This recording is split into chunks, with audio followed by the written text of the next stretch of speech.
Welcome back to the deep dive. Today, we're going to be looking at some really cool papers about AI image editing. Oh, yeah. There's two, Nice. one from NVIDIA Okay. and one from the University of Waterloo, and they both are about this idea of adding objects to images, Very cool. but doing it in a way that we've never seen before. It's a really exciting time for AI image editing. I have to say, these papers, Yeah. they're addressing some really big challenges. Yeah.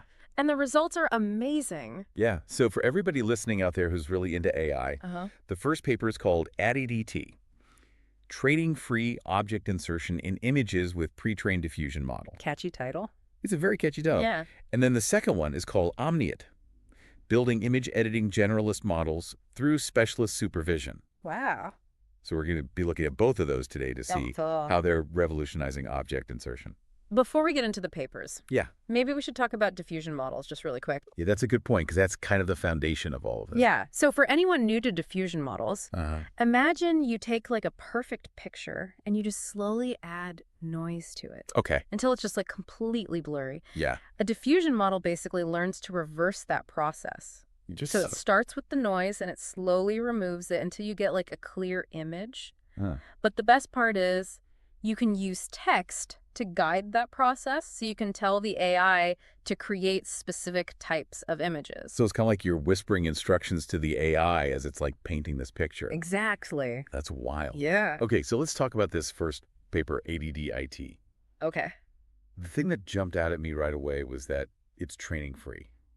Yeah. Why is that such a big deal for people who are doing Yeah. research or building AI? So if you think about it, it takes so much time and computing power Yeah. and data to train these AIs. It's good. But it totally skips all that.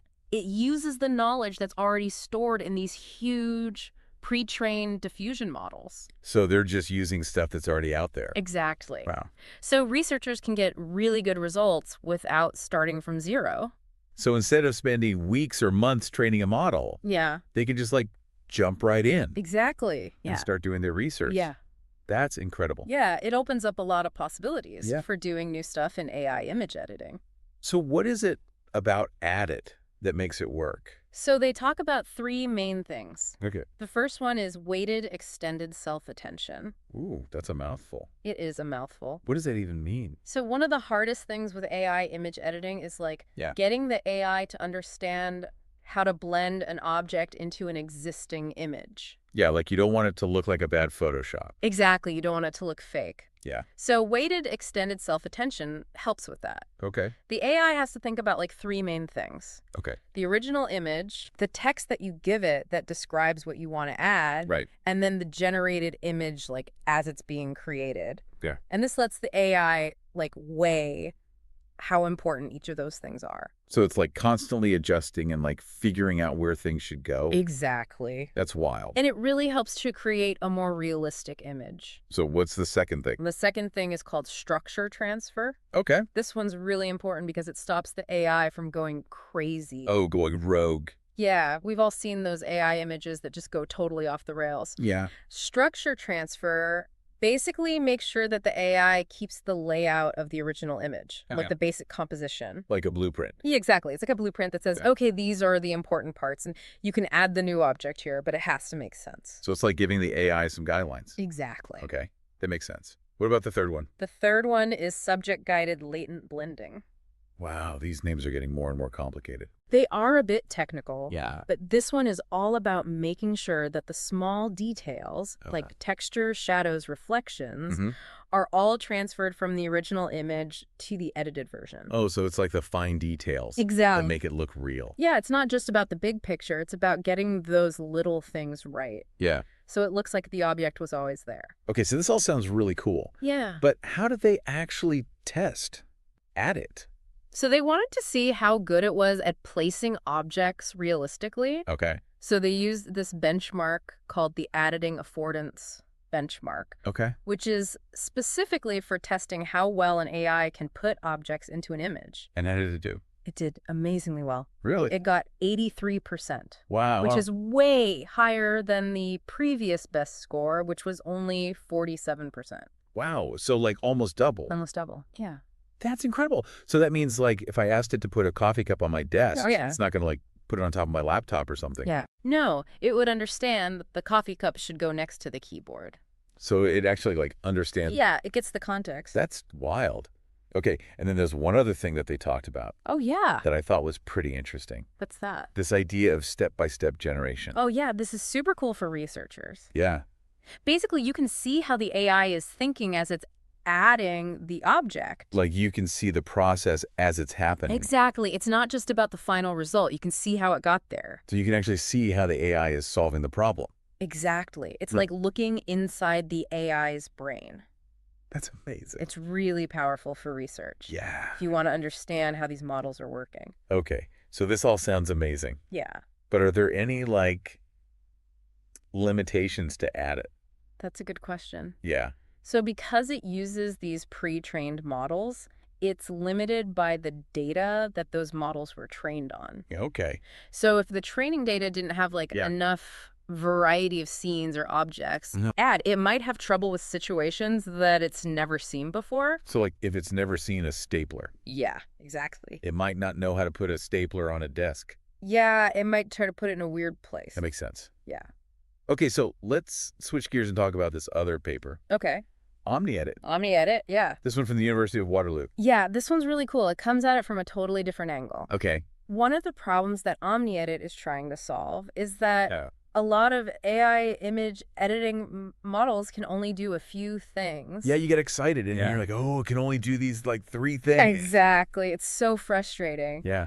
But OmniEdit wants to change that. Okay. It wants to be able to do all sorts of edits. Like a generalist? Exactly. Okay. And the way they do it is really interesting. How do they do it? They actually trained OmniEdit using 7 different specialist models. 7? 7. Like a whole team of AI? Yeah, it's like an AI dream team. That's wild. Yeah. What are the specialists? Okay, so there's one for swapping objects. Okay. One for removing objects. One for adding objects. Okay. One for changing like color or texture. Okay. One for swapping backgrounds. One for changing the environment or lighting.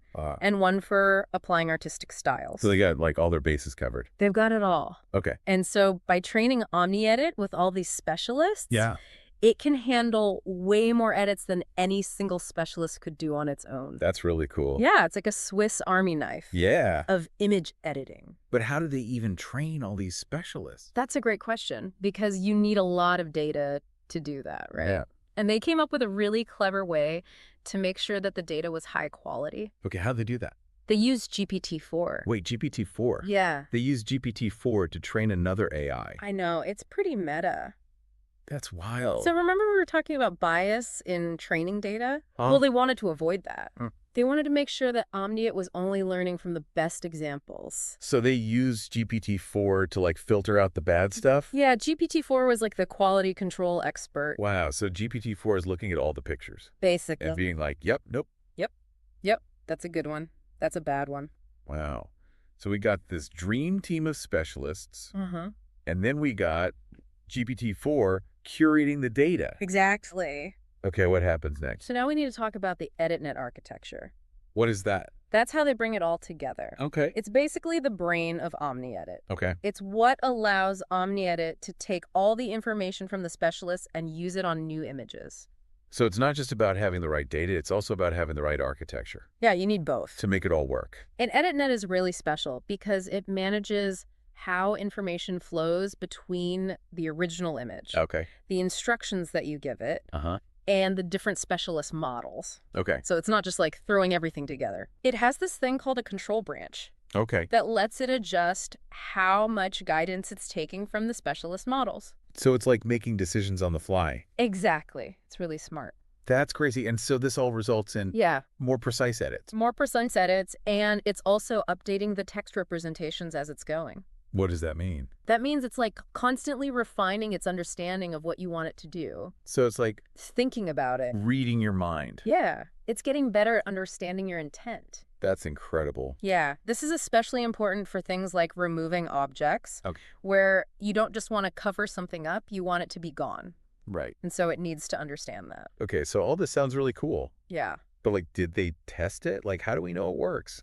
They created a whole new benchmark called OmniEdit Bench to test it on all sorts of editing tasks. Okay, I bet it did really well. It did incredibly well. Wow. They used a few different ways to measure how good it was. Okay. One was VIE score.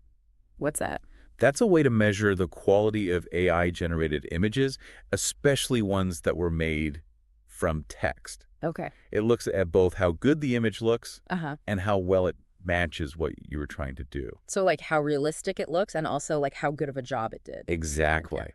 Yeah. And OmniEdit got the highest VI score of all the models they tested. That's awesome. And they also had people look at the images and rate them. And OmniEdit was 20% better overall than the next best model. That's a huge improvement. Yeah, it's a big jump. So for somebody like me who's not like an AI researcher, what does this mean? So imagine an image editing tool that's not limited. Okay. It can do all sorts of things, from small tweaks to big changes. Wow. And it keeps the quality of your original image. That's amazing. Yeah, and it can do all of this at full resolution no matter what the aspect ratio is. Oh, wow. So there's no compromising. No compromises. But are there any downsides? Well, one thing is that OmniEdit's performance depends on how good its base model is. Okay.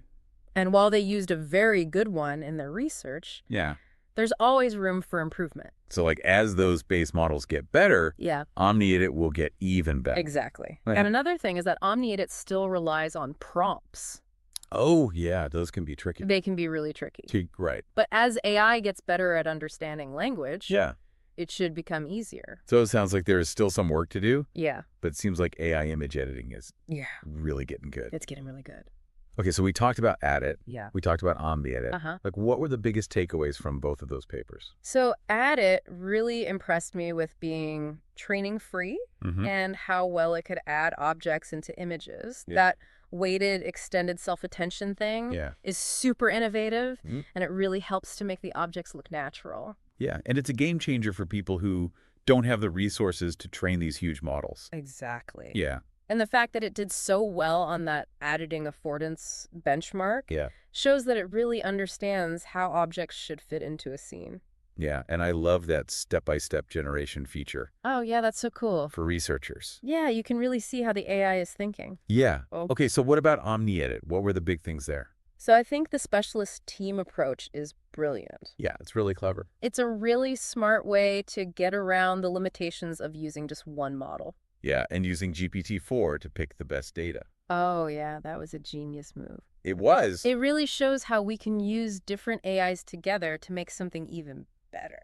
And we can't forget about the EditNet architecture. Oh, yeah. The way it handles information is so important. Yeah, it's what makes OmniEdit so precise and context-aware. Yeah, and the fact that it can handle all those different image sizes and resolutions is really usul. Super practical. Yeah, but of course there's still some limitations. Of course, every AI has limitations. Like Addit is limited by the data, and OmniEdit is limited by its base model. Yeah, and there's still that challenge of figuring out the right prompts. Yeah. But even with those limitations, these papers show how far we've come with AI image editing. It's really exciting. It's amazing to see how fast this field is moving. Yeah, and it really feels like Addit and OmniEdit could change how we edit images forever. I think so, too. Like AI is not just understanding images now, it's actually able to change them in really meaningful ways. And that's just the beginning. Yeah. So before we go, we've talked a lot about the technical stuff, but I think it's important to talk about the bigger picture. Like, what does it mean when AI can create images that are basically real? That's a huge question. Yeah. And we're going to dive into that when we come back after the break. So we were just talking about how AI can create these images that are so realistic, and, you know, it really makes you think about where all this is going. Yeah, I know. Like, it's kind of mind-blowing and a little bit scary at the same time. Definitely. I mean, imagine a world where anyone can just make fake photos that look totally real, you know, like things that never even happened. Yeah, it's kind of creepy when you think about it. It is, and it makes you wonder, like, what happens to truth, you know? Right, like if you can't even trust what you see. Exactly, and think about what that means for, like, journalists who are supposed to be showing us the truth. Or even just, like, everyday people sharing photos online. Totally. Like, how do we know what's real anymore? I think it means we all have to be a lot more careful about what we believe. You know, like, we can't just assume that a photo is proof of something. Yeah, we have to be really critical and question everything. And it's not just about people trying to trick us either. Even if someone's just using AI to make their vacation photos look better. It can still create this distorted view of reality. Yeah, like we start comparing ourselves to these perfect AI images and feeling bad. Exactly. Like we forget that real life isn't always picture perfect. It's a slippery slope for sure. So how do we deal with this? Like, how do we navigate this world where seeing isn't believing anymore? Well, I think education is a big part of it. The more we understand about how this technology works, the better we'll be at spotting fakes. Right. Like we need to know what to look for. Exactly. And we need to teach people how to be critical thinkers, not just take things at face value. I think that's really important. And I also think we need to talk more about the ethics of all this. Yeah. Like as a society. Totally. We need to have those conversations now while the technology is still being developed. Right. Like we need to figure out where the line is. Yeah. What's okay and what's not. Exactly. We can't just let the tech companies decide for us. It's a big responsibility. Well, it is. And we all need to be a part of it. Well said. Okay. So I think that's a good place to wrap up this part of our conversation. Yeah, I agree. When we come back, I want to hear your thoughts on what the future holds for AI image editing. Okay, sounds good. What are the big questions that we still need to answer? And what are the breakthroughs that could totally change how we create and use images? Yeah, I'm excited to talk about that. Okay, cool. Stay tuned, everyone. So we've talked about Edit and Omni-Edit, two very different approaches to AI image editing, both with impressive results. But what's next for this field? What are you most excited about? One area that I think is super interesting is this idea of affordance in AI. Affordance.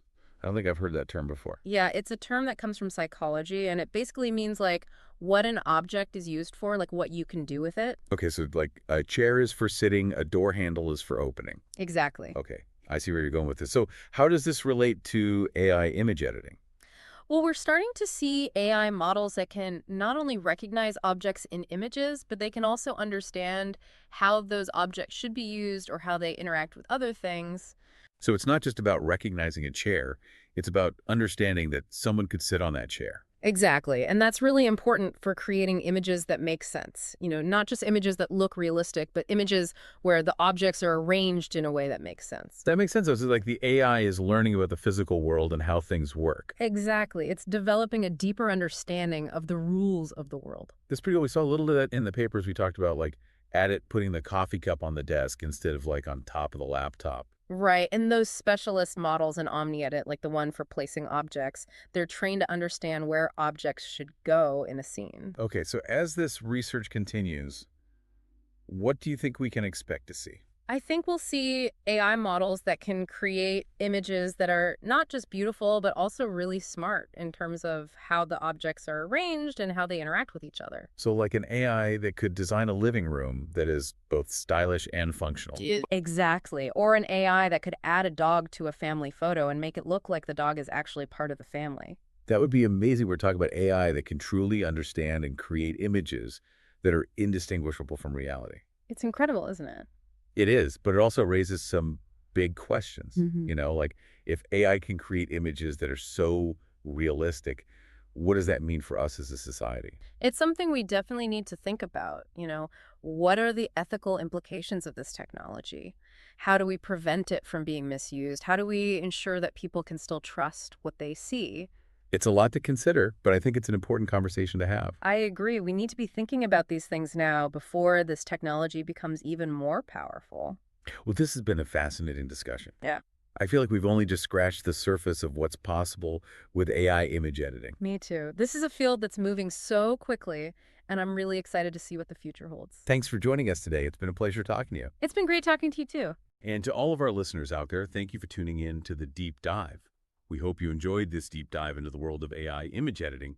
Be sure to check out the show notes for links to the papers we discussed and other resources. And as always, stay curious.